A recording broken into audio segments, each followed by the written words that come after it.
Hello there, you're watching the Press Preview, our first look at what's on the front pages as they arrive.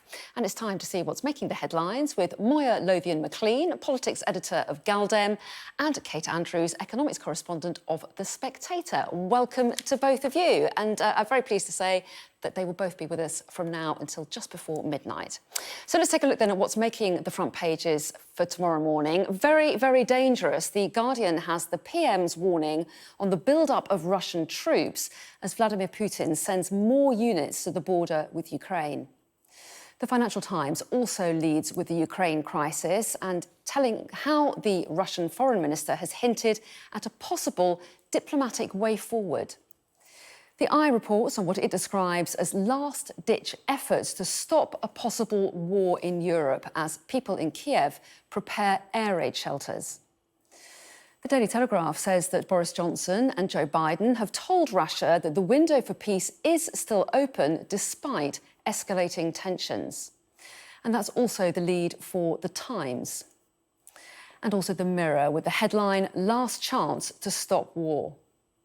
The Metro has Boris Johnson telling European leaders to say no to their Russian gas deals.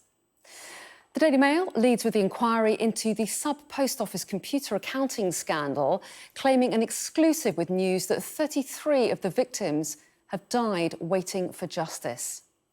While The Sun has a story about a fight which broke out after insulting personal comments were reportedly made about the Everton and England goalkeeper Jordan Pickford. And a reminder that by scanning the QR code you can see on screen now during the programme, you can check out the front pages of tomorrow's papers while you watch us. So I'm joined tonight by Moya Lothian-McLean, politics editor of Gal-dem, and Kate Andrews, economics correspondent of The Spectator. So a proper welcome to both of you. As you might expect, Ukraine dominating the front pages once again as the tensions build up. And Moya, you picked up The Guardian to kick us off, and they quote Boris Johnson's comments today describing the situation as very, very dangerous. Yeah, so tensions between Ukraine and Russia have heightened over the last couple of days. It's an escalating situation.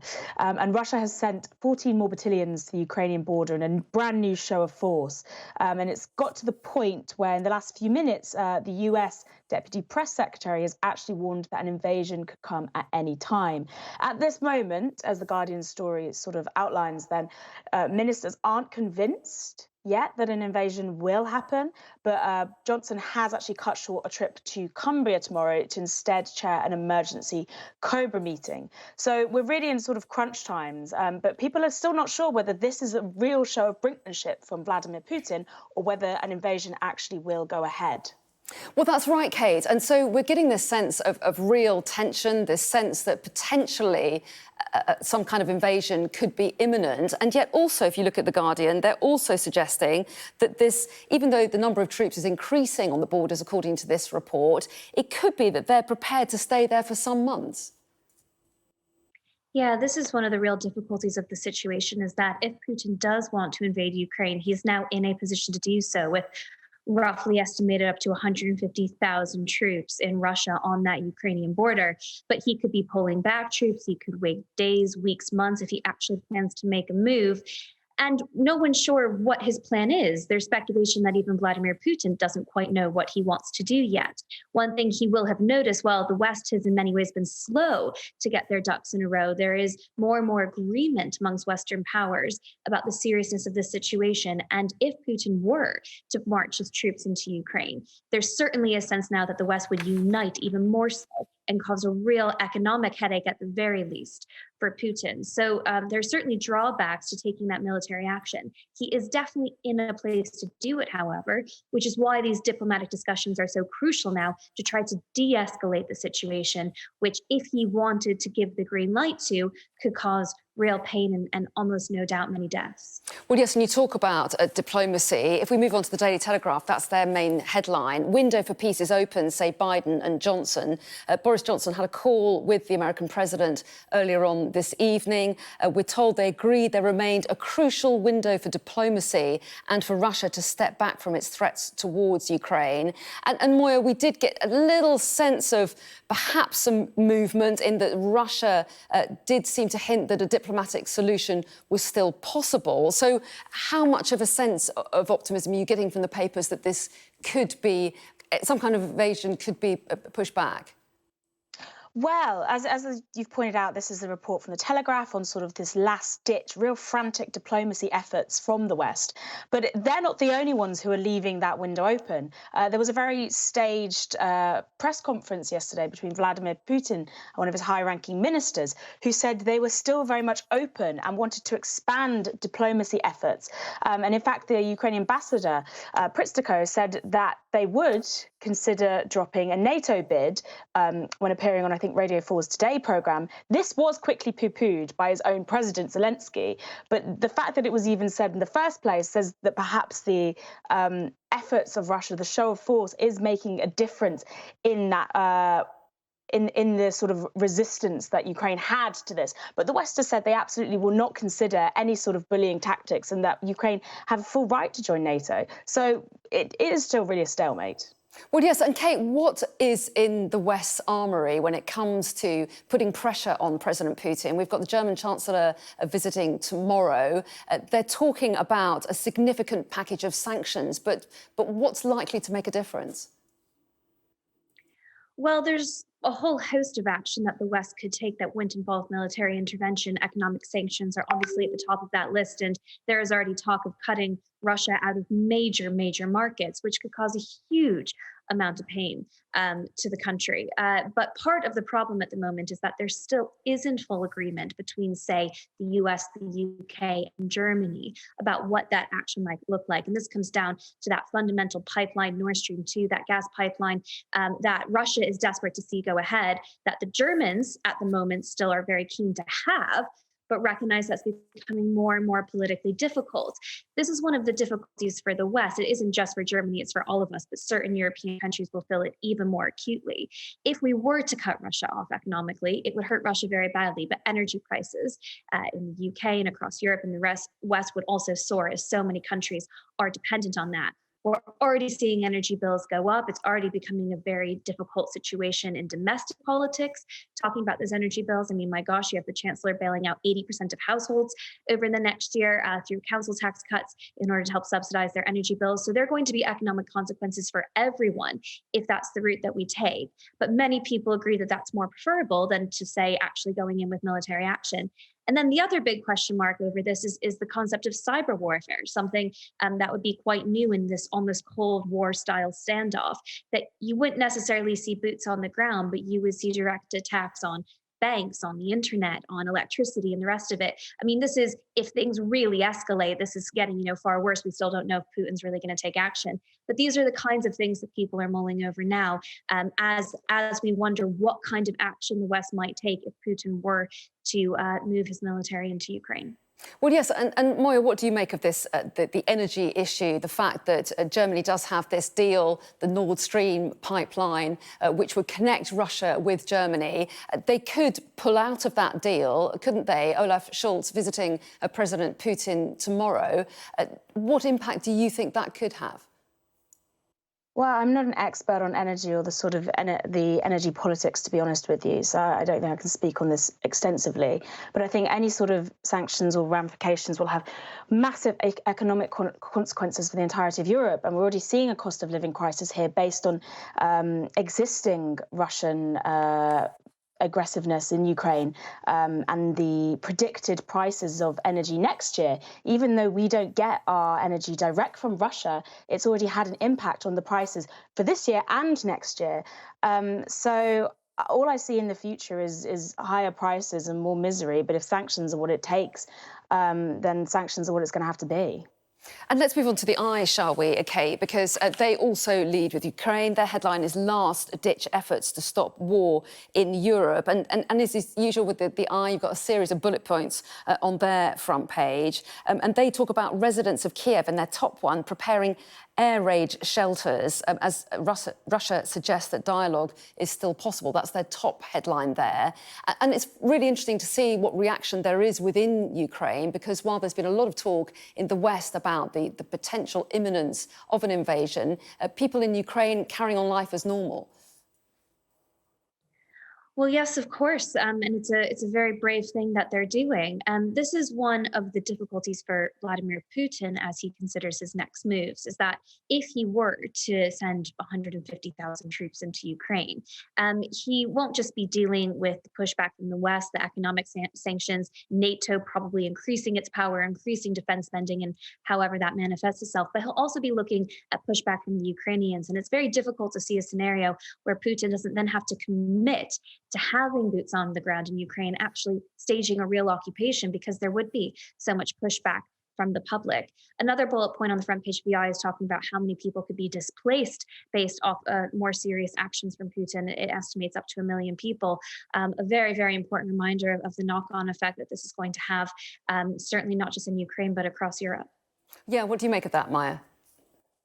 Yes, so this was actually a story that was reported yesterday as well from the Eye further on, and it was talking about the measures that Eastern European leaders are going to prepare for a potential refugee crisis. Poland say they're preparing for the worst case possible scenario. Whitehall are drawing up plans to try and avoid the sort of crisis we saw earlier this year in Belarus, when you had thousands of migrants trapped on the border in freezing temperatures. But even a small-scale sort of invasion, any sort of action, looks to result in least thousands of displaced people. So there's going to have to be policy put in place to prepare for that. And, Europe is already dealing with a refugee crisis and not dealing with it very well. The UK especially is quite poorly responding to the current refugee crisis on its borders by instead providing more sanctions against asylum seekers and refugees.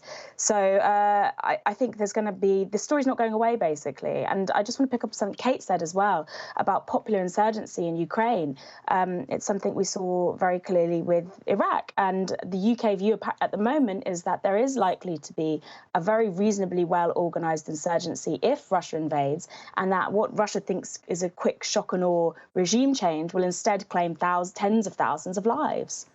And picking up on the issue of potential migration as a result of any action, you've picked out the opinion page of the Financial Times, Kate, which focuses on asylum seekers. So what's their line in this? Yeah, I just thought this was a really interesting comment piece from Sarah O'Connor in the Financial Times. It's extremely pertinent given the fact that we're talking about possible displacement in Ukraine, again, in one of the worst case scenarios, but it's relevant regardless, especially with the refugees who have been coming from Afghanistan. And it is addressing what Moya was pointing to there, just the fact that the UK is really so far behind on the rights that it gives refugees while they're waiting to find out their status in the UK. And it's interesting that this is the employment column because it's talking about how we have a serious labour crunch in the UK.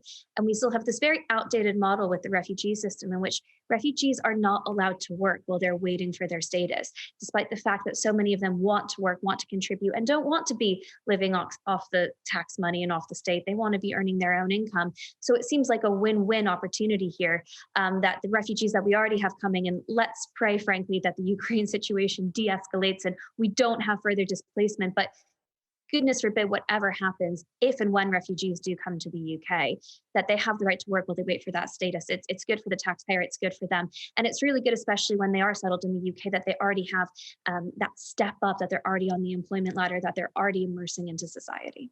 OK, we're going to take a pause right there, but plenty more to talk about coming up after the break, so don't go away, including how many people will be fined over Partygate, why the Metropolitan Police is planning to tell us. That's coming up.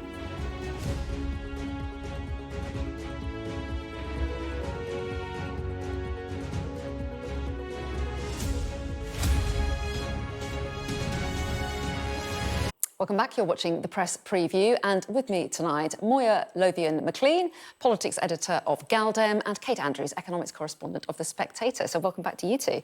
So there are other stories around, although the front pages are largely dominated by the situation in Ukraine. Kate, you've picked out a story on the front of the Daily Telegraph and a reminder that we don't have the Partygate issues all resolved yet. But what's the Met Police saying? Well, Partygate rumbles on, and this is an update from the Met Police that it is expected to disclose the number of people who end up getting fined for parties that were not supposed to take place in Downing Street over lockdown. But it also quite clearly says that they don't plan to name any of those people. specifically. So this is an update that many people have been looking for. What exactly is the Met Police going to be reporting on? Their decision to wade into these scandals means that the information has been delayed, but it's also obviously up the ante. So another piece of information as we wait for the final results. Well, that's right. So that's one to keep an eye on, and one we will no doubt be hearing a lot about when we do get some of those results. But let's move on, because we don't have a huge amount of time in this section. I do want to get to some of the other front pages. Moya, the Daily Mail's front page focuses on the public inquiry which opened today into the post office scandal that saw sub-postmasters and mistresses wrongly convicted for fraud. And already we've heard an awful lot about ruined lives. And the headline is very stark: 33 die without justice in post office scandal. Yes, so this is 33 victims of the scandal who have died before the inquiry even started. And these deaths are actually in addition to 4 individuals who believed to have taken their own lives, linked with the scandal, and 15 more who died, who were also part of a separate High Court action. And this story is going to rumble on and on and on, because as we've seen already, the testimony from those affected is devastating. The Post Office is obviously sort of a great British institution, and it's a story that really points to the role of computer systems and automated systems, where trust is put in them over the testimony of people. And it's in a way, it's very modern. So it's not going anywhere, and we're going to see more of this sort of stuff come out from it. And there are some terrible human stories, aren't there, Kate, that have emerged from this, of lives really ruined?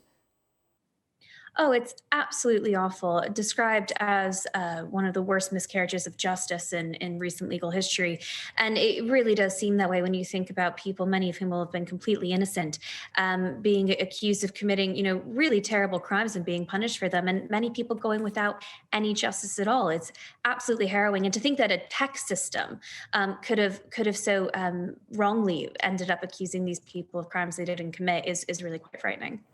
And a quick look at The Guardian, their front page, again, devoted to Ukraine. But the second headline on their front page, Moya, is about the UK being urged, I think it's by a French diplomat who was involved in the Paris Climate Accord, so a key figure there, putting pressure on the UK to defy what they're saying in inverted commas on the front page, culture war attacks on net zero. Yes, so this is further linked to the infamous Net Zero Security Group, which is made up mostly of a group of conservative politicians who've been trying recently to link the net zero agenda to the cost of living crisis and argue that we should cut green taxes and we should increase fossil fuel production in order to tackle this. This is obviously completely false. In fact, pursuing a sustainable agenda would help with the cost of living crisis. But the French politicians are saying we cannot allow ourselves to bring our net zero goals into the culture war. Okay. And I totally agree. Kate, those who argue for the green levies to go would say people's bills are already very high, the cost of living is high. If we take those levies off now, it gives them a bit of a reprieve. Yeah, so I agree with Moya that in, the ideal world that I think we can probably achieve over the next few decades, a greener society is hopefully going to be a cheaper one. The difficulty is that transition. And at the moment, there is no denying when you look at the breakdown of people's bills that green levies are contributing, by no means the majority, but quite a substantial few £100s of that. And at the moment, with energy bills going up so much, that's really quite meaningful. Okay. And they're also quite complicated. I mean, if you really do want to be taxing carbon output and the rest of it, perhaps you should be looking at something more simplistic and more direct, like a carbon tax, rather than just throwing levy and levy on top of energy bills that ultimately the consumer is going to have to pay.